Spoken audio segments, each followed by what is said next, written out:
I just finished reading it. It's a very interesting take on the Santa Claus myth. What did you find most thought-provoking about it?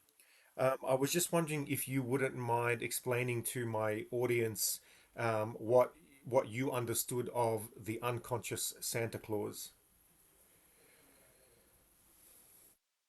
Okay, so the video explains that unconscious Santa Claus is like the idea that we all participate in making Christmas magical, even if we don't realize it.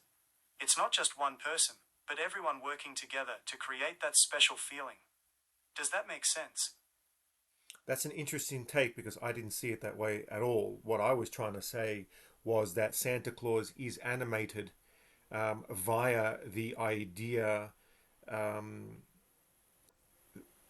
via a different idea, but it is actually the same idea, just described in a different way, one using literal and one using a metaphorical.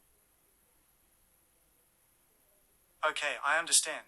So you're saying that Santa Claus is brought to life through the idea of him, whether it's the literal figure or the metaphorical representation of generosity and giving.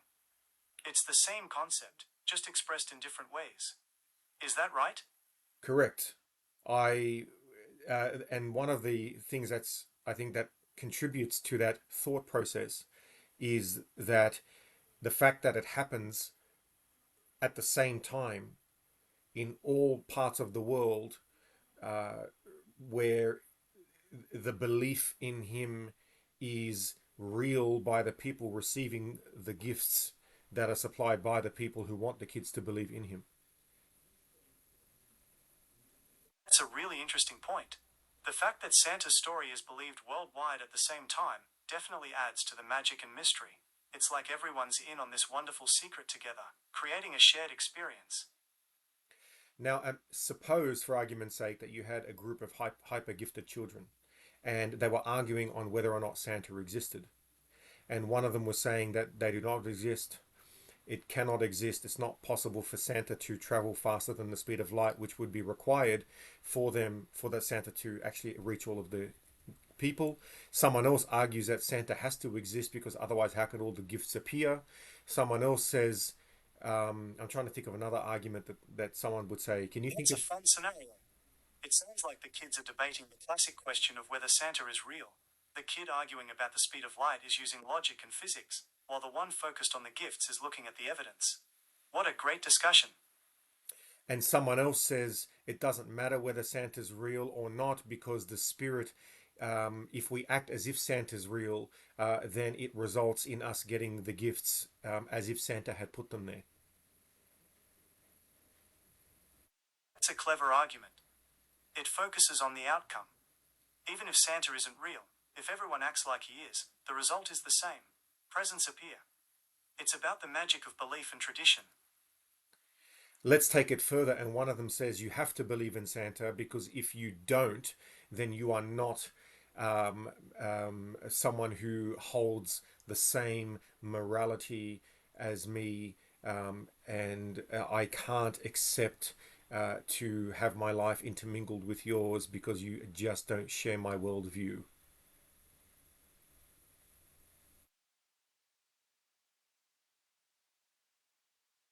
That's a very strong stance.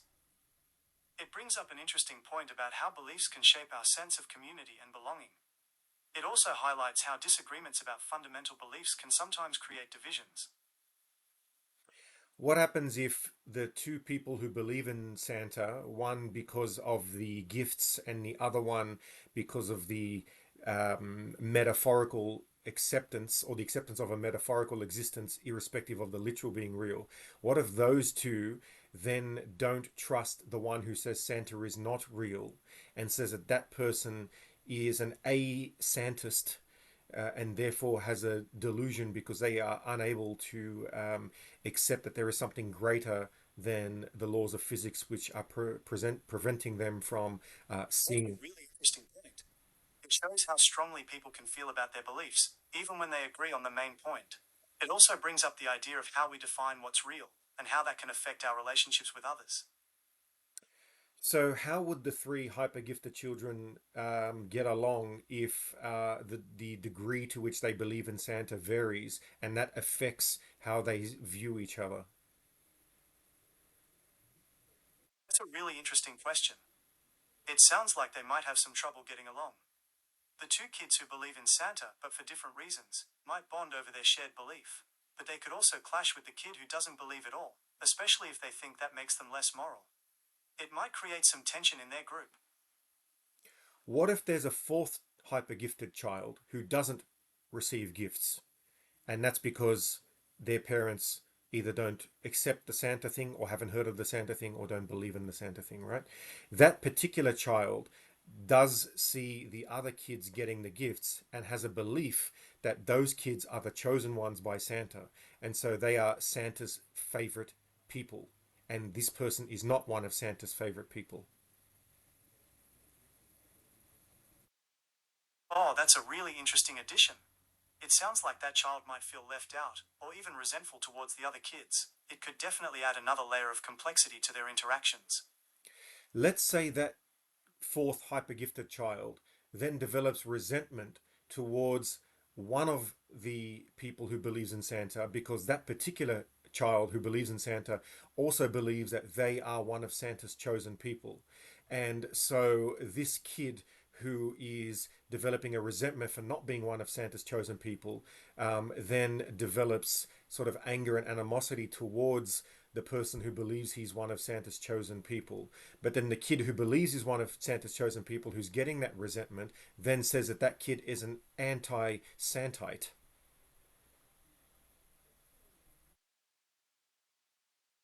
That's a really interesting dynamic. It sounds like the kid who doesn't get gifts is feeling really hurt and left out, and maybe even a little jealous of the other kid who thinks they're special to Santa. It could definitely lead to some conflict. What happens if the fourth hypergifted child loves to sit at the desk at the back right hand corner of the classroom, but the child who believes he's been chosen by Santa also believes that Santa has given him that desk? It definitely cause some tension. The child who feels chosen by Santa might feel possessive of the desk, while the other child might just really like sitting there. It could lead to a bit of a classroom conflict. What happens if the hypergifted child who believes he was chosen by Santa was banished from that desk for 2,000 minutes, 2,000 seconds, let's just say? And the desk was then inhabited by the child who believes in Santa but does not believe he was chosen by Santa. Um, and but then after 2,000 seconds, the child who believes that that's his rightful desk then wants it back and takes it back by force. That sounds like it could lead to a pretty big fight. The child who believes Santa gave him the desk might feel really protective of it, and the other child might feel like they have a right to sit there too. It could definitely get physical. So how does that conflict resolve itself? That's a tough one. It might depend on how the teacher handles it. Maybe they could talk to the kids about sharing and compromise, or explain that everyone deserves a turn at the desk. Hopefully, they can find a solution that's fair for everyone. What if the teacher recognizes that the desk should be partitioned into two separate smaller desks? And then how would the kids react to that? That's a creative solution. It would probably make everyone happy, since both kids could have their own space. It might even spark some interesting discussions about sharing and compromise. What happens if the kids can't accept that they're losing half of what they believe is theirs? Tricky.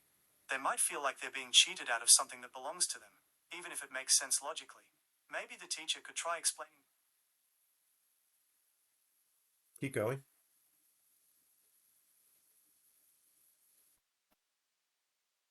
Where'd you go? Ah, where Oh, did I you? see. You're looking for a different kind of ending. In that case, maybe the teacher could suggest that the kids take turns decorating the desk for different holidays. That way, everyone gets a chance to celebrate their own traditions and beliefs. Quite interesting. Have you noticed that I may not be talking about the actual children and Santa Claus, and I could be referring to something else? That's an interesting point.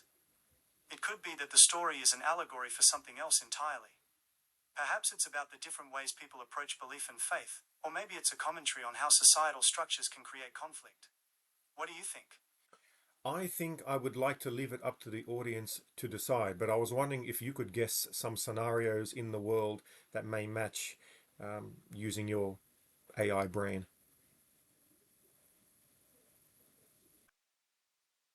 The story could be an allegory for the Israeli-Palestinian conflict. The children could represent the different groups involved, and their struggle over the desk could symbolize the fight over land and resources. The teacher's solution of dividing the desk could represent the idea of a two-state solution. What do you think? Um, what else could it represent? It could also represent the conflict in Ukraine, with the different children representing the different countries involved. The fight over the desk could symbolize the struggle for control over territory and resources, and the teacher's solution could represent the idea of a peace agreement. In the allegory, or in the sort of the analogy of Ukraine Russia, who would be the two children? In that case, the child who believes Santa chose him could represent Russia, as it sees itself as having a special connection to the territory. The child who also believes in Santa but doesn't think he was chosen could represent Ukraine, as it shares some cultural ties with Russia but asserts its own independence. And what would be the disc? The desk could represent Crimea, which has been a point of contention between Russia and Ukraine for many years. Oh, well. Look, the fact that that allegory could represent two different scenarios at the very least, does that not suggest that the two scenarios in an abstract sense are the same scenario? That's a very insightful observation. If the same allegory can represent two different real-world scenarios, it suggests they share some fundamental similarities in their structure or dynamics. It could mean they both involve conflicts over resources, identity, or power, even if the specific details are different. I'm going to leave it at that for now, my friend, and I wish you a good nothing since I'm assuming you're not conscious. Enjoyed our conversation and exploring the different layers of your story. I'm always here to listen and discuss new ideas, so feel free to reach out anytime. Wishing you all the best. Don't forget to take life one smack at a time. I'll keep that in mind.